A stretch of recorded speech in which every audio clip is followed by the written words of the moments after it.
a dimly lit antique shop at the edge of town, a peculiar clock sat on a dusty shelf. Its surface was worn, its ornate hands tarnished, and the faint sound of its ticking seemed to echo unnaturally. It bore a curious inscription on its face. Time reveals all truths.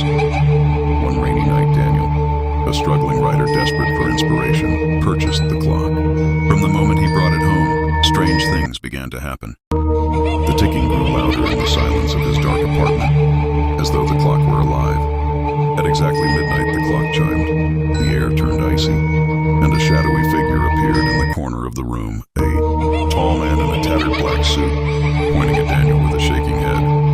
The following nights were worse. The clock no longer marked time correctly. Its hands twisted erratically, spelling out cryptic symbols and incomprehensible words.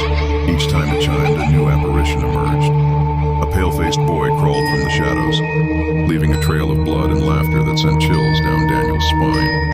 A woman in a vivid red dress materialized near the clock, her beautiful face twisting into a grotesque mask under the clock's eerie glow. Daniel's paranoia grew. He couldn't sleep.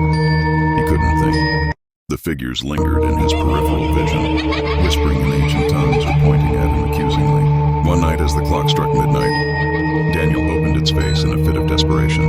From within, a grotesque creature crawled out, its body twisted and wrong. It clutched a ticking box and muttered in a guttural tone. Terrified, Daniel threw the clock out of the window, shattering it into pieces. For a moment, silence reigned. Then the ticking returned, louder than ever. The shattered pieces reassembled themselves on his desk. This time, the clock displayed a countdown. 5 hours remained. As the final hour approached, Daniel noticed his own reflection in the mirror. It wasn't him. The man in the tattered suit stared back, shaking his head. When the countdown reached 0, the clock emitted a blinding red light, and Daniel vanished. Days later, the antique shop owner found the clock sitting neatly on her shelf, its inscription gleaming.